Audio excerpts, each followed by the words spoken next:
Arvoisa puheenjohtaja, hyvät valtuustokollegat. Kyberturvallisuus on nyt tärkeämpää kuin koskaan. Kaupunki on tietoturvariskit osaltaan hyvin hoitanutkin. Ensin osaavalla IT-väellä ja tulevaisuudessa tiedon ulkoistuksella. Mutta vanhan IT-viisauden mukaan suurin tietoturvariski on kuitenkin käyttäjä itse. Tämä suuri riski on jäänyt käsittelemättä. Luottamushenkilöt käyttävät toimessaan viestintä- ja tiedonjakotapoja, joita Forssan kaupunki ei virallisesti käytä.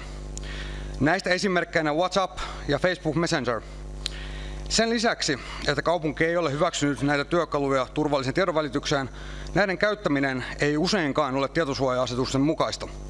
Tästä syystä esimerkiksi Helsingin kaupungin tietosuojatyöryhmä onkin kieltänyt muun muassa WhatsAppin käytön sekä sisäisessä että ulkoisessa viestinnässä. Kommunikaatio myöskin usein hoidetaan henkilökohtaisilla laitteilla, joiden ohjelmistosta ja turvallisuudesta kaupunki ei vastaa. Nämä tekijät yhdessä muodostavat selkeän turvallisuusuhan. Me allekirjoittaneet ehdotammekin, että tätä ongelmaa ratkottaisiin kahdesta kulmasta.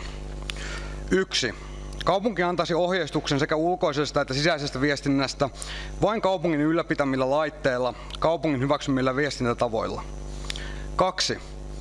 Hallintosäännössä määrättäisiin toimielinten kommunikaatio tapahtumaan vain kaupungin hyväksymillä viestintätavoilla. Kyberuhat ovat totta ja niihin on varauduttava nyt myös meidän käyttäjien. Tämän on allekirjoittanut vihreä valtuusryhmä eli Ville Sundell ja Maija Granne. Kiitos. Valtuutettu Ville Sundell. Arvoisa puheenjohtaja, hyvät valtuustokollegat. Tervetuloa hallintojohtajaorganisaatioon. Ja tuohon työmäärään haluaisin vain lausua, että kaupunginsihteerin kohdalla ongelmahan oli aika iso työtaakka. Ja haluaisin vain ilmaista, että toivottavasti tämä työjako ei tule olemaan pysyvä, että me ei luoda sitten uutta vastaavaa virkaa. Se ei tuo resilienssiä ainakaan omasta mielestäni, mutta muuten tervetuloa. Ville Sundell.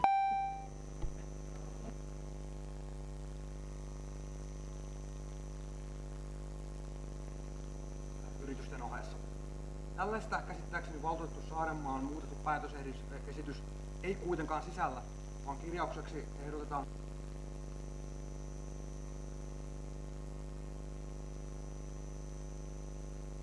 muotoja on muitakin, ja nämä pitäisi ehkä huomioida talousarviossa, kuten valtuutettu Heikman nosti esille. Olen tätä valmis tarkastelemaan kyllä talousarviokeskustelussa. Kiitos. Arvoisa puheenjohtaja, hyvät valtuustokollegat. Hallitus on ensimmäistä kertaa pyytänyt toimielimiltä itseltään vastineet arviointikertomuksen suosituksiin. Tämä on hyvä suunta. Hallitus antaa täten toimielimille lisää itsenäisyyttä omiin asioihinsa. Myöskin on positiivista, että arviointikertomus on lähetetty lausuttavaksi myös niille tahoille, joille suosituksia ei esitetty. Täten he voivat myös kommentoida yleisesti heihin kohdistuvaa työtämme. Hyvä puoli on myös se, että laskeminen mukaan tämän arviointikertomuksen on nyt käsitellyt yhteensä 93 henkilöä kokouksissaan. Jokaisen arviointikertomuksen on kestettävä isonkin porukan tarkastelu, ja se tässä selvästi toteutuu. Valtuuston asettama aikaraja tällä kertaa tosin paukkui kuukaudella, mutta uskallan väittää, että tämä valtuustokin arvostaa tätä uutta toimintamallia. Uskon, että ensi vuonna varmasti valtuuston asettama aikataulu pitää. Haluaisin lausua myös kiitoksen toimielimille yksityiskohtaisista vastauksista. Näihin tarkastuslautakunta palaa seuraavassa arviointikertomuksessaan. Harmi, että sivistys- ja tulevaisuuslautakunta ei käsitellyt suositustamme. Tähän liittyen mainittakoon tarkennuksena, että suositus arkistoinnista koskee arkistointikäytäntöjen yhtenäistämistä. Suositus koskee siis sitä, mihin nämä päätökset arkistoidaan. Kiitoksia kaikille 93 luottamushenkilölle ja viranhaltijoille osallistumisesta tähän prosessiin. Kiitos. Kiitos. Arvoisa puheenjohtaja, hyvät valtuustokollegat. Strategia on hyvä ja mielestäni vastaa oikein tulevaisuuden haasteisiin. Haluaisin kuitenkin nostaa esille, että nähdäkseni kunnan elinvoimaisuuden perusta on muuttunut klassisesta työpaikkojen havittelusta työntekijöiden havitteluun, sillä etätyöt mahdollistavat työskentelyn Forssasta käsin Forssan ulkopuolelle. Yritysmyönteisyys on silti tarpeen. Se on oiva tapa tuoda maailmaan uusia innovaatioita, joita me kaikki tarvitsemme. Tällä pienellä saatteella tuen tätä uudistettua strategiaa. Kiitos. Arvoisa puheenjohtaja, hyvät valtuustokollegat. Tämän vuoden budjetti on mukavaa luettavaa. Budjetti on tasapainossa, toteuttaa järkivihreää strategiaa ja leikkauksilta on vältytty. Kiitos tästä kaikille osallistuneille. Juuri äsken hyväksytyssä strategiassa on määritelty hyvät mittarit tulevaisuuden hytetyön perustaksi. Näiden mittareiden tavoitearvoja ei ole määritelty vielä tässä budjetissa ymmärrettävästä syystä. Näitä mittareita ei ollut, kun budjetti eteni valmisteluun. Koska tarkastuslautakunnalla on rooli hytetyön tarkastamisessa, puheenjohtajana välitän seuraavat toiveet hytetyöhön liittyen ensi vuoden 2024 talousarvion valmisteluun. 1. Talousarviota käytettäisiin tavoitearvoja määrittelevänä asiakirjana, jotta nämä olisivat selkeästi valtuustolle tarjolla joka vuosi. Ja 2. Talousarviossa tavoitearvot olisivat selkeästi löydettävissä esimerkiksi erillisessä osiossaan.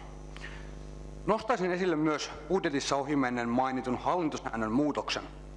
Hallintosääntö todellakin tarvitsee huolellisen läpikäynnin, sillä esimerkiksi asteittaisten lisäysten vuoksi asiakirjassa on muun muassa vääriä sisäisiä pykäläviittauksia.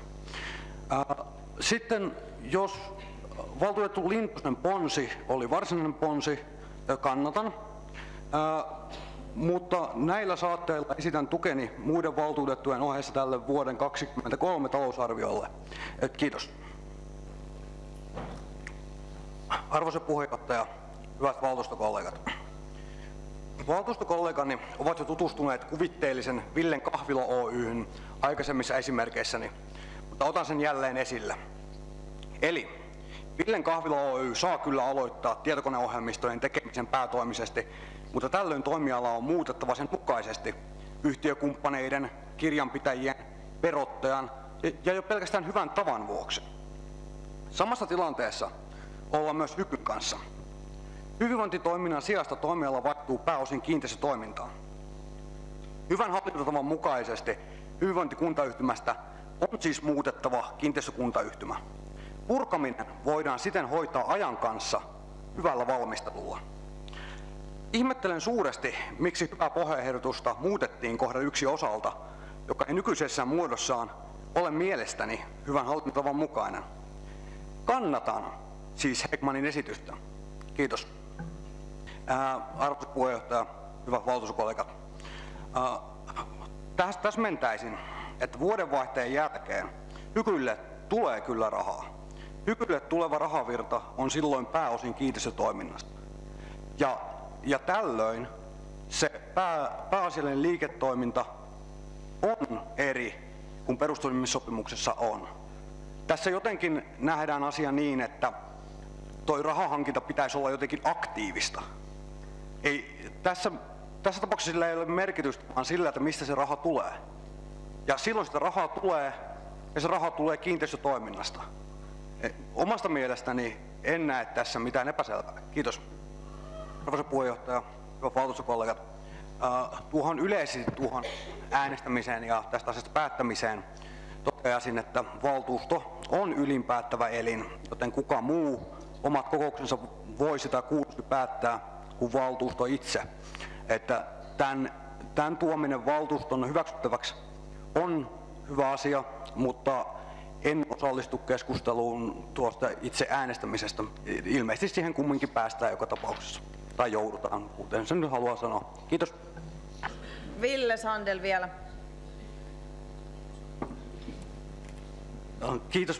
Kiitos puheenjohtajalle. Tähän sanoisin, että hallitushan päättää itse kokouksistaan nähdäkseni, eli me emme siihen omasta mielestäni voi puuttua, mutta näin. Käsitykseni voi olla väärä. Kiitos. Arvoisa puheenjohtaja, kiitos ja hyvät valtuustokollegat. Aloite koirallatukokeilusta. Koiralatuja, eli koiran kanssa hiihtämisen tarkoitettuja latuja, löytyy nykyään lähes kaikkialta Suomesta, paitsi meiltä Lounais-Hämeestä. Forssa voisi olla tässäkin alueellinen suunnannäyttäjä. Tällainen koirallatukokeilu voitaisiin toteuttaa esimerkiksi Nurmijärven tavoin siten, että tietyt latuosuudet toimisivat koiralatuina tiettyinä aikoina. Näin toteutettuna kokeilu olisi sekä kustannustehokas että hyvä tapa kerätä kuntalaispalautetta ja kuntalaiskokemuksia. Tämä aloite ei ole paperinen, joten halukkaat ovat tervetulleita allekirjoittamaan tämän kirjamon kautta. Kiitos. Arvoisa puheenjohtaja, hyvät valtuustokollegat. Onpa ihanaa, että mikrofoni toimii. Kiitos myös valtuutettu Grannille tämän käyttämisestä. Ensimmäiseksi vuosi vuodelta pitenevää listaa tarkastellakseni mieleni juolahtaa, onko hallituksella mitään toimintatapaa tai prosessia siihen, että listan vanhimpia aloitteita joskus loppuun käsiteltäisiin, vai piteneekö lista maailman tappiin asti?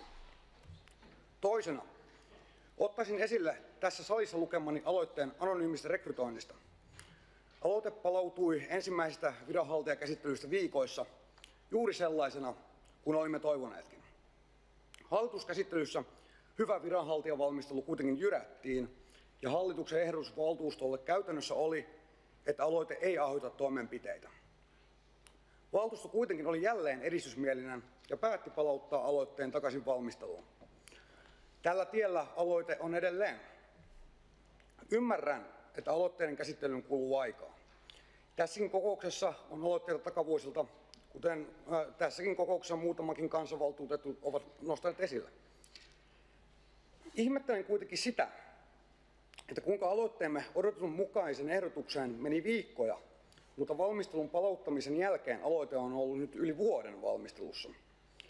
Toivottavasti valtuuston tahdon mukaisesti saamme anonyymin rekrytoinnin edes jossain muodossa käyttöön ennemmin kuin myöhemmin. Kiitos. Arvoisa puheenjohtaja, hyvät valtuustokollegat. Valtuutettu Lintosen kommenttiin hallituksen roolista nostaisin esille, että aloitteet nimenomaan lähetetään ja mahdollisesti palautetaan hallitukselle valmisteltavaksi. Jos hallituksella ei ole prosesseja tähän, ne täytyy kehittää, kuten valtuutettu Penttilä totesikin. Kiitos. Arvoisa puheenjohtaja, hyvät valtuustokollegat. Viime kokouksessa kiitin tätä valtuustoa uudistusmielisyydestään. Tämän lisäksi haluan kiittää nyt myös hallitusta samasta. Anonyymi rekrytointi on työnhaun tulevaisuutta, ja hienoa nähdä, että sekä valtuustolla että hallituksella on tahto olla tässäkin kehityksen kärjessä. Haluan kiittää myös viranhaltijoita hyvästä valmistelutyöstä. Kuten valmistelutyössä on todettu, oikeudenmukaisuuden lisäksi tämä tukee hyvin kaupunkimme strategiaa sekä on vetovoimatekijä uusien työntekijöiden houkutteluun. Kiitos. Arvoisa puheenjohtaja, hyvät valtuustokollegat sekä muut sidonnaisuuksissa ilmoitusvelvolliset. Sidonnaisuusilmoitukset ovat tärkeä työkalu avoimen päätöksenteon edistämisessä. Kuntalaisilla on oikeus tietää sidokset ja seikat, jotka voivat vaikuttaa luottamushenkilön tai viranhaltijan toimintaan joko suorasti tai epäsuorasti. Ilmoitusvelvollisia ovat kaupunginhallituksen jäsenet ja varajäsenet, yhdyskuntalautakunnan jäsenet ja varajäsenet, ympäristölautakunnan jäsenet ja varajäsenet, kaupunginvaltuuston puheenjohtaja ja varapuheenjohtajat, keskusvaalilautakunnan puheenjohtaja ja varapuheenjohtaja, sivistys- ja tulevaisuuslautakunnan puheenjohtaja ja varapuheenjohtaja, tarkastuslautakunnan puheenjohtaja ja varapuheenjohtaja, kaupunginhallituksen ja lautakuntien esittelijät. Viranhaltijoilla on myös velvollisuus ilmoittaa sivutoimistaan. Me tarkastuslautakunnassa huolehdimme sidonnaisuusilmoituksista aina vastaanottamisesta julkaisuun asti. Sidonnaisuusilmoituksia on vielä jättämättä. Toivon lautakunnan puheenjohtajana tähän tarkkuutta jatkossa ilmoitukset, kun olisi pitänyt jättää yli 1,5 vuotta sitten. Sidonnaisuusilmoituksia voi tarkastella kaupungin kotisivuilla, joissa on listattuna sekä ilmoituksensa jättäneet sekä ne, joilta ilmoitus vielä puuttuu. Tarkastuslautakunta myös haluaisi alleviivata, että sidonnaisuuksien ilmoittaminen ei ole mikään vapaaehtoinen hyvän tahdon ele, vaan laissa säädetty velvollisuus. Niiden ilmoitusvelvollisten, joilla ei ole ilmoitettavia sidonnaisuuksia, toivomme jättävän tyhjän allekirjoitun lomakkeen kaupungin suositusten mukaisesti. Täten olet tehnyt julkisen ilmoituksen siitä, ettei sidonnaisuuksia kohdallasi ole. Ilmoittamatta jättäminen kun ei kerro siitä, että sidonnaisuuksia ei olisi. Kiitos. Arvoisa puheenjohtaja, hyvät kanssavaltuutetut. Minulla on nyt ilo ja kunnia esitellä toinen arviointikertomuksemme teille. Pitäisin tämän täältä paikalta käsin, koska toivoisin, että katsoisitte enemmän sitä edessänne olevaa laitetta tämän tiimoilta kuin minua. Ehkä ensi vuonna sitten käytetään oikein tuota tykkiäkin ja vaikka mitä teknologiaa. Mutta aloittakaamme heti tämä käsittely. Pidän tämän aika lyhyenä, koska viikko sitten arviointitilaisuudessa puhuin sujuvasti melkeinpä tunnin tästä, joten pidetään nyt vähän lyhyempänä ja käyn pääkohdittain tämän tässä läpi. Eli aloitetaan ensimmäisestä kappaleesta, puheenjohtajan alkusanat. Ja meidän ensimmäistä arviointikertomusta leimasi koronapandemia ja tätä toista leimasi toinen kriisi, eli sota ja sitä seurannut talouskriisi, inflaatio, energiakustannukset, jne. Ja se, mikä tuli tässä vähän yllättäen keväällä, kun meillä oli kuulemisia, niin oli tämä turvallisuusaspekti, joka ollaan tässä tuotu esille. Arviointikertomus on itsessään positiivisella pohjavireellä, mutta tuodaan esille myös tämä, mikä on väistämätöntä, eli radikaalisti muuttunut turvallisuustilanne, niin kuin tässä puhutaankin. Ja me tiedostetaan, että tämä tulee nyt olemaan aika iso osa meillä tulevaisuudessa. Ja on hienoa, että tähän on jo joltain osin puututtu. Me käydään sitä tuossa keskushallintokohdassa vähän enemmän läpi. Sitten kiitokset on hyvä nostaa nämä merkittävimmät tässä heti alkuun. Eli kaupunginhallitus yllätti meidät positiivisesti tarttumalla heti kaikkiin niihin asioihin, mitä me nostettiin esille. Ja sen lisäksi kehitti niitä vielä itse pidemmälle.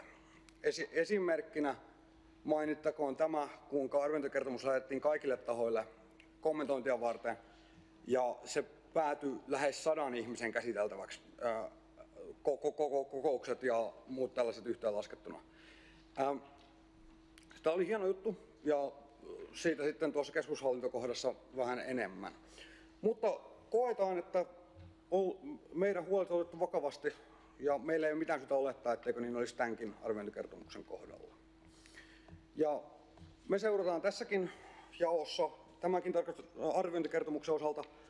Me noudatetaan talousarvion jakoa, eli toimialat ja lautakunnat. Eli tämä on jaettu lautakunnittain, kuten edellinenkin arviointikertomus. Ja meille tuli nyt uusi lautakunta, sitäkin tuossa käsitellään. Ja sitten meillä oli erityistarkastuskohteena akvarelli. Se on molempien päätoimialojen alla, joten sitä on käsitelty tässä läpi asiakirjan. Mutta kuten aikaisemminkin tässä kollegani ovat maininneet, niin siitä ei toistaiseksi ole muuta kuin positiivista sanottavaa noin niin kuin projektin osalta. Sitten me ollaan vielä yritetty karsia johdantomaisuuksia ja tuoda enemmän hyviä ja huonoja puolia pelkästään esille, joka on tavallaan, koen, että se on sellaista ydinaluetta. Ja jos on jotain muuta, jos joku asia on helposti löydettävissä jossain muualla, niin se on sitten siellä. Eli tässä on esimerkkinä mainittu edellinen arviointikertomus, sen maininnat ja sitten nuo vastaukset, jotka löytyy pöytäkirjasta. Me ollaan nyt ensimmäistä kertaa kokeiltu hyperlinkkejä, 30 vuotta vanha keksintö, mutta kokeilemme, kuinka tämän putken läpi toimii ja näyttää toimivan oikein hyvin, eli linkit ovat pysyneet asiakirjassa. Tämä antaa tulevaisuudessa meille enemmän mahdollisuutta viitata sisältöä muualta. Ja tässä on otettu myös huomioon linkkien mätäneminen, eli nämä on tallennettu web-archiveen käytännössä ikuisiksi ajoiksi hieman lainausmerkeillä.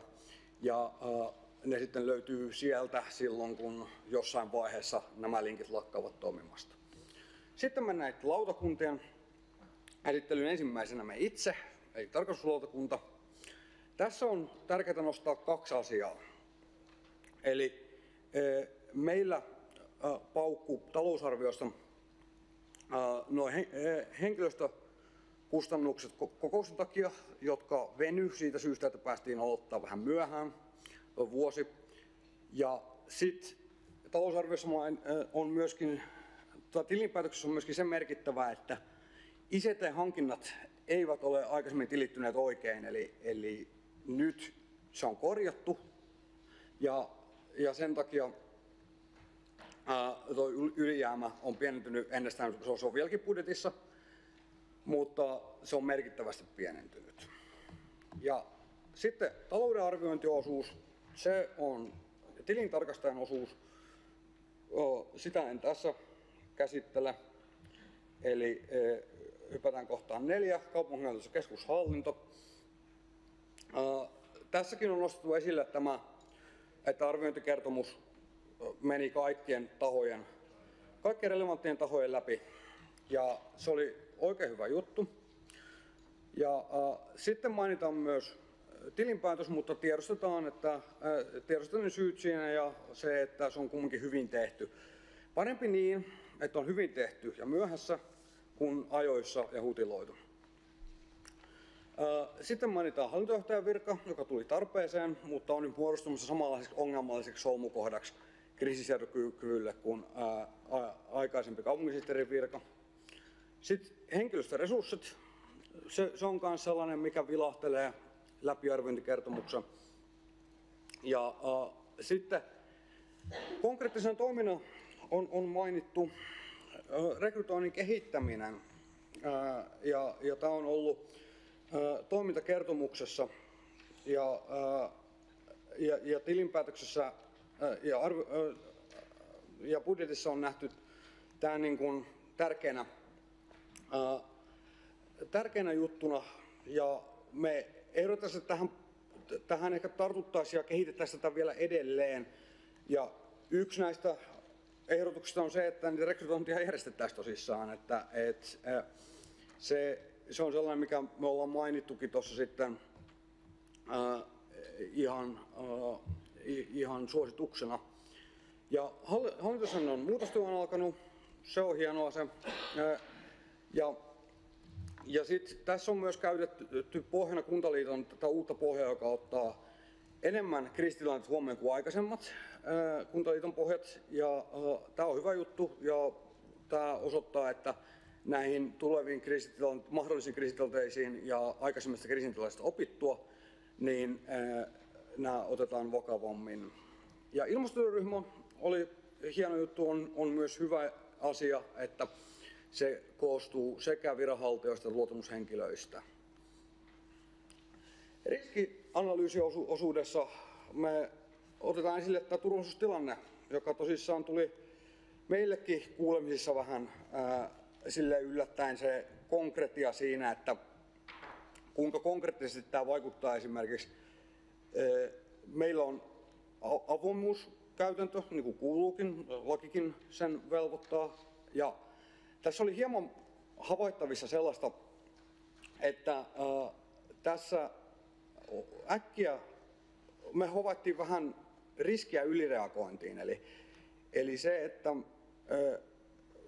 meillä voi olla tietoja, joiden me ehkä halutaan olla vähän vaikeasti saavutettavissa strategisista syistä ja turvallisuussyistä, mutta täytyy silti muistaa, että kuntalaisilla on tiedonsaantioikeus, ja tämä olisi hyvä tulevaisuudessa pitää mielessä. Sitten konkreettisesti tietoturvaohjeistus on olemassa, mutta sitä ei ole kovinkaan käytetty. Siihen voisi tarttua. Ja sitten tässä on myös huomattu tulevaisuuden varalta, että vaikka konserniohjauksessa ei nyt ole mitään vikaa ja kaikki toimii, niin pitkällä aikavälillä, 10-20 vuoden aikavälillä tässä on sellainen riski, että meillä ei oikein ole sellaista mekanismia, jolla kunta voisi varmistua, että palveluntuottaja toteuttaa vastuunsa, eli lain mukaan kunnan vastuuta ei voi ulkoistaa, palvelun tuottamisen voi, ja tähän voitaisiin tulevina vuosina miettiä jotain mekanismia. Arviointitilaisuudessa ehdotinkin muutamia, ja tässä oletetaan, että tämä menee yhtä hyvässä dialogimaisuuden hengessä kuin aikaisemminkin. Ja aikaisemmat suositukset on reagoitu hyvin ja asianmukaisesti. Oli hyvä aikataulu talousarviolle, mutta sitten siinä oli muuttujia ja näin, mutta kyllä se esimerkiksi viikko pitäisi olla tarpeeksi luottamushenkilöille tutustua edes jossain määrin talousarvioon, että se oli ihan hyvä aikataulu. Ja uudet suositukset tuosta henkilöstön rekrytoinnin kehittämisestä, sen lisäksi ollaan tuotu tilintarkastajalta pari huomioon, jotka ei ole, ollaan koettu, että ei oikein tavoittanut, joten me tuodaan ne tässä esille. Nämä on tällaisia teknisiä kokouksiin liittyviä juttuja, eli käyttösuunnitelmat on julkisia eikä ohjeismateriaalia. Ja sitten investointiosassa hankkeen kustannusarviot ja toteutuskustannukset, jos on pitemmän aikavälin hankkeita.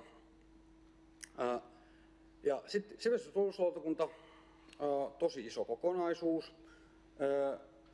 Siitä mainittakoon eritoten toi meidän erityiskohtamme akvarelli, joka onnistui hyvin ja budjetissa niin kuin hankkeen osalta. Meillä oli tilintarkastusyhteisömme PDO tätä tekemässä meidän kanssa, ja siinä ei löydetty mitään, mistä ei oltaisi jo jollain tavalla tietoisia. Ja vaikka pysyttykin budjetissa, niin me tiedostetaan, että kokonaiskustannukset voi muuttua ja muuttuvatkin, ja me tartutaan siihen sitten paremmin, tai tarkastetaan sitä tarkemmin tämän vuoden arviointikertomuksessa, joka sitten esitellään seuraavana vuonna. Ja sitten täällä on kaikenlaista muuta meidän palveluista sivistyksen osalta. Siinä on sellaisia pohjateemoja kuin korona, ihmiset ei ole oikein esimerkiksi vesihelmeä löytänyt samalla tavalla, ja sitten lapsikato tulevaisuudessa, eli asiakkaat sivistystoimella ja näin. Kirjaston parannukset on otettu huomioon, ne on oikein hyviä. Aikaisemmat suositukset ei ole löytäneet perille.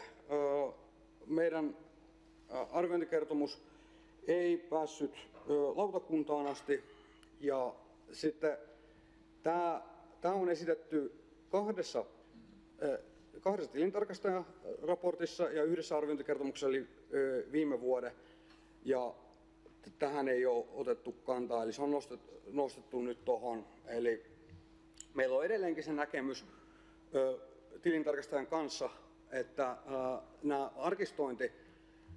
arkistointi näissä pidentyn oppivelvollisuuden päätöksissä, se pitäisi olla keskitetty. Nyt se ei ole, ja sitä oltiin viimekin vuonna sitä mieltä ja ollaan tänäkin vuonna. Työllisyys- ja elinvoimalautakunta aloitti.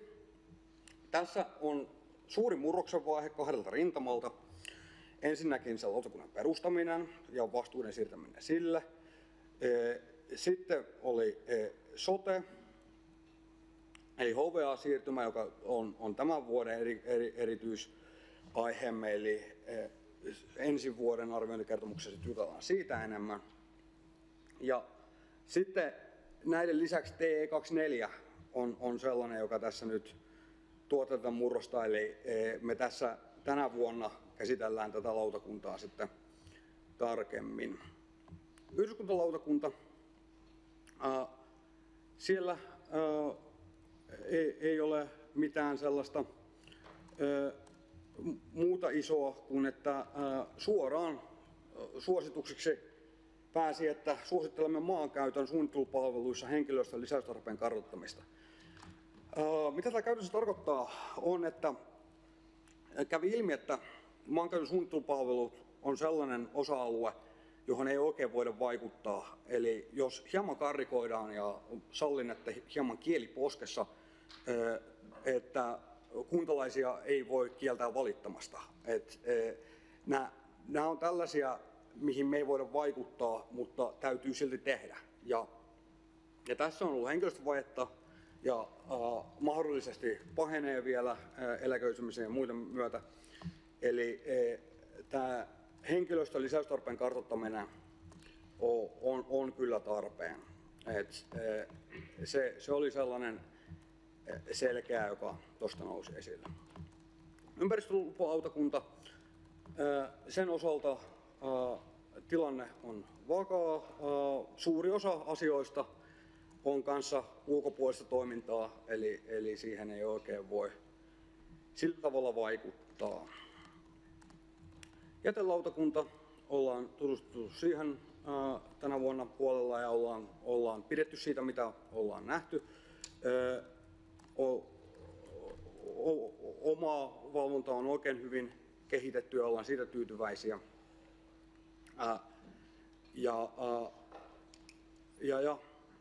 Sitten riskianalyysissä on henkilöstön tehtävänjako ja selkeyttämistarve mainittu, mutta suosituksia ei ole. Edellisiin suosituksiin on saatu hyvät vastaukset ja koemme, että niihin on reagoitu ihan asianmukaisesti.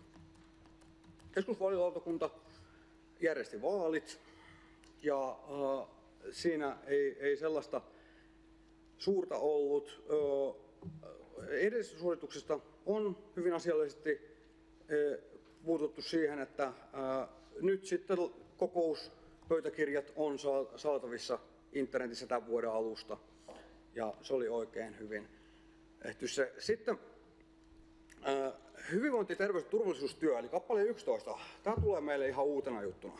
Eli meillähän on aikaisemmin ollut HYKY, tätä tekemässä HYKYn tarkastuslautakunta.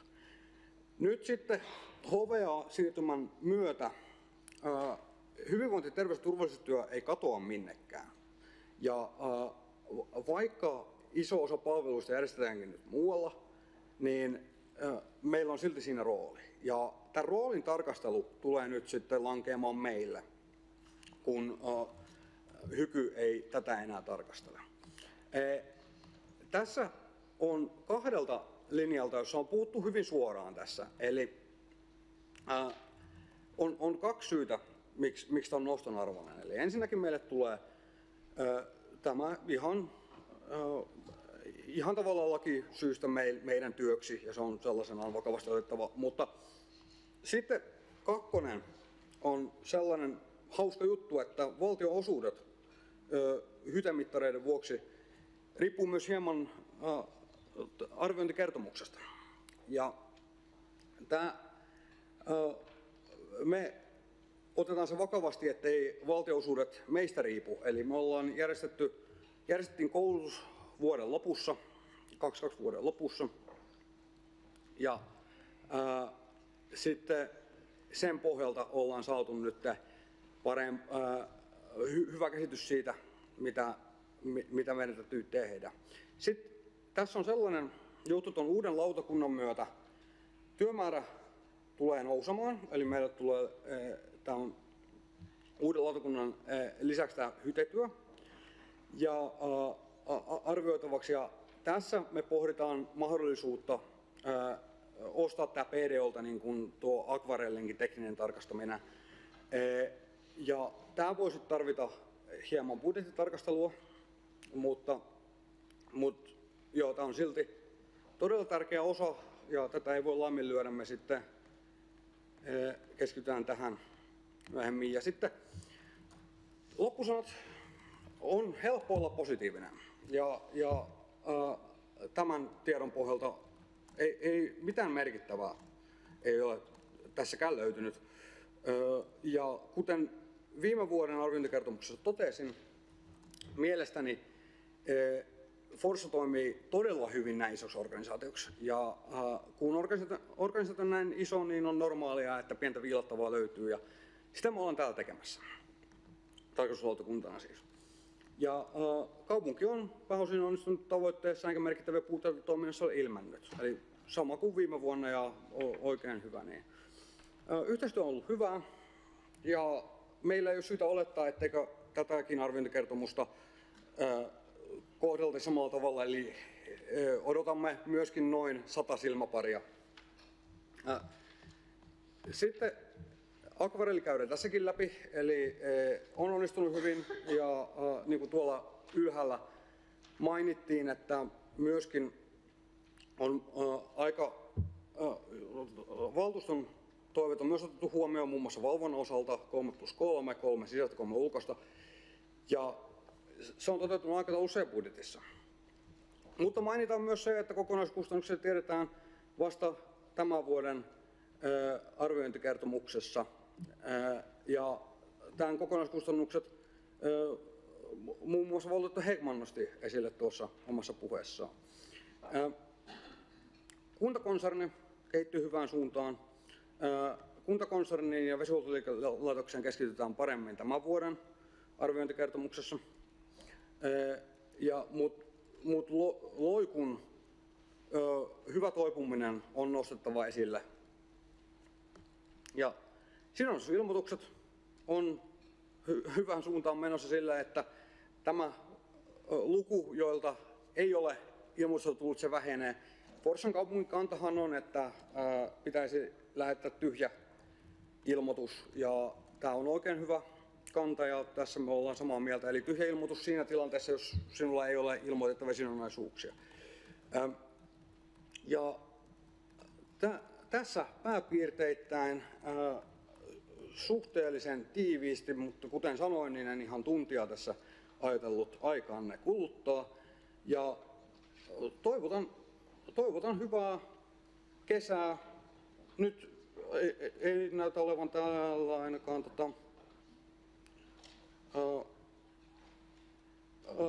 ei näytä olevan sille puheenvuoroa, että voin toivottaa hyvää kesää koko valtuustolle. Ja jatketaan tätä hyvää työtä sitten ensi kaudella. Kiitos. Arvoisa puheenjohtaja, hyvät kasvavaltuutetut. Kuten valtuutettu Anttila tuossa muisti ihan oikein, niin olen tämän nostanut esille. Ja tarkoitus on kyllä sinänsä selvennyt näin niin kuin säännöt, HYKyn pöytäkirja, LHKK:n valtuuston pöytäkirjat, hallituksen pöytäkirjat, PRH-otteet ja muut tällaiset lukeneena, niin itse tarkoitus on selkeä itselleni. Mutta olen myös lukenut tämän Anttilan viittaman Hyria-säätiön säännöt. Ja niissä ei esimerkiksi ole tällaista emo-organisaation kontrollia, vaan esimerkiksi Hyria-säätiön säännöissä jokaisella osallistujakunnalla on yksi paikka hallituksessa, eikä hallituksen muodostamiseen liity mitenkään erityisiä kuvioita toisin kuin esimerkiksi Fokka-säätiön osalta. Ja se, mistä olen keskustelua nostanutkin, niin on nimenomaan se, että voitaisiko me jotenkin kehittää tätä toimintaa. Kuten olen sanonut, minulla ei ole mitään kysettäkään siitä, etteikö LHKK tässä onnistuisi resurssinsa osalta, mutta yhteistyön muotoa voisi tarkastella uudelleen. Kiitos. Arvoisa puheenjohtaja, hyvät valtuutetut, minulla ei ollut tähän mitään sanottavaa, mutta voin silti todeta jotain. Eli kannatan valtuutettu Häggmanin pontta.